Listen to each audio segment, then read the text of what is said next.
Dallas Mavericks were in the news today, and have been over the last couple of days. There is a report from Mark Stein, of course, who writes for Substack these days, longtime NBA insider, that the Mavericks are in the process of hiring former general manager and front office executive for the Utah Jazz, Dennis Lindsey.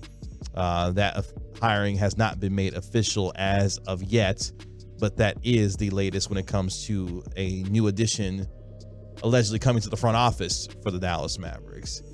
Speaking of that front office, they have a decision to make to try and get themselves back into the playoffs next year, and that is what to do with Christian Wood, among other things. Brian Damaris of D Magazine wrote a interesting piece today about what needs to happen next for the Mavericks to move on. Along with that, Callie Kaplan, in her latest piece in the Dallas Morning News, detailing whether or not the Mavericks will re-sign Christian Wood. An interesting quote coming from that particular piece entitled, "Will the Mavericks re-sign Christian Wood?" Nico Harrison's assessment adds doubt to free agency for Christian Wood. Of course, Nico Harrison speaking recently to the media after the season was over with. One quote coming from that piece, Reg, quote, "One team official said the easiest part of lead defensive assistant Sean Sweeney's season came January 20th to February the 4th. You say, Kevin, what are those dates? Well, that is when Christian Wood missed 8 games with a left thumb fracture. Remember that? Yes. The reason why that was the easiest part of Sean Sweeney's season, apparently, according to this team official, was because Sweeney didn't have to stand up off the bench and call out Christian Wood's defensive assignments on every possession each game." He's not coming back. They talk so bad about that man. And out loud, too. Yeah, and in this instance, this is kind of couched in the sources, right? Like, this was in some ways anonymous. But, like, those guys have put their names on it. Jason Kidd has talked kind of crazy about him, right? Like, we've seen a lot of different pretty out front and honest conversations that have been really, like, unflattering to Christian Wood. And this is why near the trade deadline and even before that, it was like, yo, if you do not feel like his future is here, and it seems like from what we, with hindsight, what we've seen, that's something that they saw pretty early on, that, yeah, this is not going to be something that's going to be a long-term thing. You need to figure out a way to recoup value, because this is why the organization is where they are. They have simply allowed the value of talent and assets to trickle out of this organization, decision by decision by decision. And now you find yourself in a place where you need to do multiple things in this offseason, a number of things with a limited amount of assets. And that's why we have to ask this question: how do you move forward? What's next for them? Because it's a pretty gargantuan task in front of them. Some of the numbers to kind of back up what we're talking about here: in 67 games that Wood played this year, shot an efficient 51.5% from the floor, nearly 38% from three, and had a career best from the free throw line at 77.2%. By the way, that was an increase of 15 percentage points for Christian Wood at the free throw line. So shooting 77% was fantastic for him.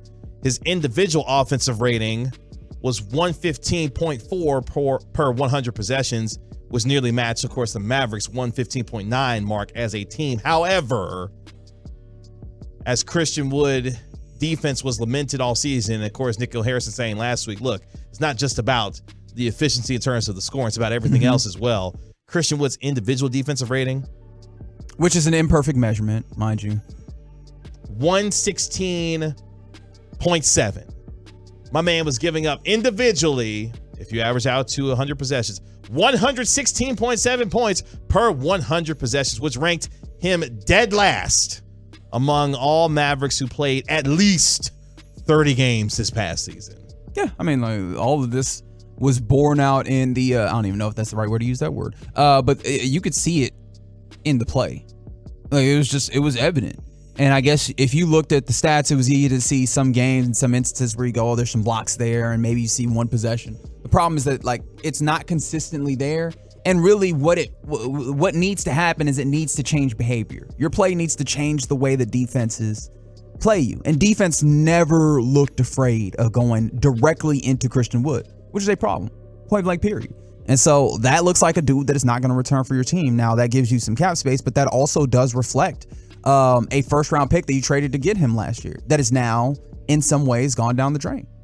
Which gets us to this portion of our conversation. The Mavericks offseason overhaul has begun. Here's what must happen next. This is from D Magazine today from Brian Demarest and what he's detailing here. Now, a lot of this is things that we've discussed in terms of roster construction, what you're needing to do to try and get a little bit younger, but at the same time, how do you go about doing that? Because as we were getting ready for the show, one of the things that we praised the Lakers about what they were able to do midseason was with limited resources, they were able to get younger, better defensively, while still being able to add pieces around LeBron James and Anthony Davis that increased the ceiling of the Lakers this season. You look at the Mavericks, they attempted to increase their ceiling by getting a high-level scorer in Kyrie Irving, but sacrificing all of the defense that was left and remained by moving on from Dorian Finney-Smith and to a lesser degree, Spencer Dinwiddie. How does this team now, with what they have, move forward to get younger, better defensively, but do it, Reg, as you've talked about, with limited resources based on what's available to them? Yeah, your resources are as follows, and let me know if I'm forgetting anything. You got the possibility of a top 10 first-round pick this year. You have the opportunity to trade another first-round pick after that, future first-round pick. And you have Josh Green and you have Jaden Hardy, and that's about it. Like, those are the desirable assets that you have. With that being the case, you then need to find a way to get younger. Notice that two of the four assets that I listed obviously are people. I don't love talking to them about them as assets, but you understand what I mean. Those two players are the youngest players on your team. That is what represents youth on your team. Despite what the organization says about this team being young, it is not, right? And the ways in which you have, the pathways you have to get better. In fact, three of those things are going to be young players by at the time that you trade them, because a top 10 pick, whoever you select, would be shipped off. Right, but that's the only place where you have tangible assets in order to make something work. So you have that obstacle, and in addition to it, the pieces that you either refuse to move, rightfully so, or the pieces that you probably will have a difficulty moving, even if you want to. None of them seem to help make you a significantly better defensive team, and so anything that you do has to account for that while also trying to become younger.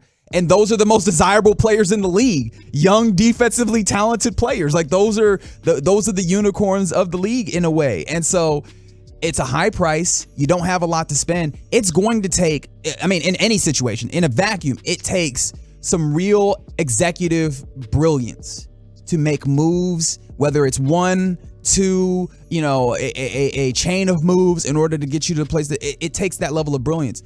And I don't even need to cast judgment on this organization. We've done enough of that. Mm-hmm. They are going to have to be really like a top 10. If they make something happen and you have a feasible team that can play defense next season, go ahead and sign them up for Executive of the Year, whichever one of the people that you want to put them on there, right? I guess Nico Harrison would be the one that would get Executive of the Year or whatever. But yeah, that's the level of competence that's going to be required to dig them out of the place that they are and put them in the place where they ultimately want to be in a single season, which means that this might be a multiple season job, which means you are playing fast and loose with the services of Luka Doncic. Because this is all about that timeline when it comes to Luka and the time frame that you're operating in, which is really 2 years, given the fact that he can ask out in just 2 short years before we get to the end of that contract. So KG, in the ways of trying to get better, right? Do you go for, because again, I think we both agree that there's going to need to be a stepping stone on the way, even if that stepping stone leads to the trade deadline where you do something else. Would you rather try and do the thing where you offload talent and just become maybe a younger but not as good team for a little bit? Or are you going to try and take like a half step towards being better, hoping that you can take another half step later? If you understand what I mean. Maybe like getting veteran players, because also you do need voices in the locker room. I think there's some chemistry things that you lost in the course of time, and particularly at the trade deadline. Do you try and go veteran and start building an infrastructure and hope that you can add to, or do you start trying to tear down a little bit and get younger and maybe less experience to try and then build back? I'll say real quick, you can't be in a position where you're tearing anything down. While maybe long-term that's best for the organization, you're operating with one of the 5 best players in the league. There's no time for any of that. based off of what you have to do to ensure that that superstar remains happy and, more importantly, remains here for the duration of his career. So whatever you have to do by hook or by crook to use what resources you have available to you to keep taking steps forward, that's what has to happen. No level of step back. This is about as much step back as this era of Luka Doncic basketball needs to see this year. And how they use that number 10 or better pick, if they're able to keep it, will tell us a lot about what they believe is their future, not just in the interim, but in the long term as well.